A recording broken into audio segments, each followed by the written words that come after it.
पोलिसांनी मध्यस्थी केल्यानंतर बीडच्या मस्सा चौकच्या ग्रामस्थांनी जलसमाधी आंदोलन मागे घेतलं। सरपंच संतोष देशमुखांच्या हत्या प्रकरणातल्या आरोपींना तात्काळ अटक व्हावी या मागणीसाठी हे आंदोलन केलं गेलं। त्या ठिकाणी काही वेळापूर्वी पोलीस अधीक्षक दाखल झाले होते। गावकऱ्यांची चर्चा करून आरोपींना 10 दिवसात अटक करू असं आश्वासन दिल्यानंतर आता आंदोलकांनी आपलं आंदोलन मागे घेतलं। आंदोलकांशी माझी चर्चा झाली। त्यांना मस्सा चौक तलावावरून बाहेर काढले। त्यांचे जे काही इश्यूज होते, अडीअडचणी, त्यांचे जे काही पोलिसांकडून अपेक्षा आहे त्याच्या बाबतीत त्यांनी मला निवेदन सुद्धा दिलेले आहे। त्यामध्ये त्यांच्या मेन आहे की आरोपीला लवकरात लवकर त्या अटक झाले पाहिजे आणि जो तपास आहे तो तपास डीपली चांगल्या प्रकारे तपास असला पाहिजे। आरोपीचा इन्व्हॉल्वमेंट कुठे कुठे आहे त्याच्या बाबतीत तपास झाला पाहिजे।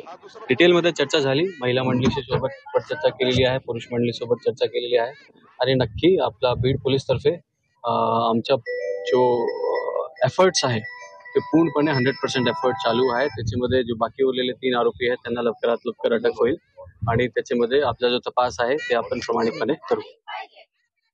दरम्यान यावेळी आंदोलकांची बातचीत केली आमचे प्रतिनिधी ज्ञानेश्वर पतंगे यांनी। पाहूयात।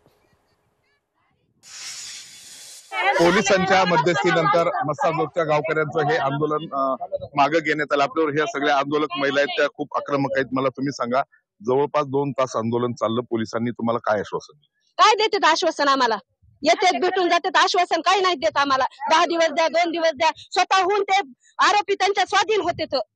विश्वास कुणावर ठेवायचा आम्ही आज? तुम्ही सांगा आम्हाला, कोणावर ठेवायचा विश्वास आम्ही आज? आमचा पोलिसावर पण विश्वास नाही। 10 दिवसाच्या असतात का ह्यांना सवलती? घातच पोलिसापासून झाला, मग आम्ही विश्वास कुणावर ठेवायचा इथून पुढे? पोलिसांनी काय आश्वासन दिलं तुम्हाला? 10 दिवसाचं आश्वासन दिलं। 10 दिवसात आम्ही तुम्हाला आरोपी पकडून दाखवतो। 10 दिवस नाही, इतके दिवस झाला आणि 10 दिवस आम्ही 10 दिवस दम काढायचा कसा? आमच्या सहनशीलतेच्या पलीकडे झाले। 1 मिनिट खाणं नाही, पिणं पिऊ सुद्धा वाटत नाही, आम्हाला पाणी सुद्धा पिऊ वाटत नाही, झोपही नाही। आम्ही करायचं काय? आमचं एवढा देवासारखं तुम्ही आज 10 दिवसाचा वेळ मागायला लागला तर हे कसलं असलं संरक्षण आहे?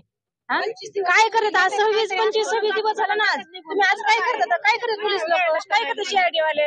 आता पुढे काय? पुढे काय? आम्हाला जोपर्यंत न्याय भेटत नाही तोपर्यंत आम्ही सुरू ठेवणार, मागं सरकणार नाही आम्ही।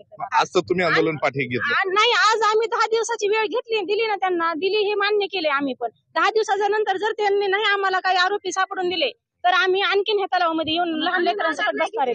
आम्ही पोलिसावर दबाव आहे, कुणाच्या तरी वरून पोलिसावर दबाव आहे का? त्यांनी तसं सांगावं आम्हाला, आम्हाला दबाव आहे वरून।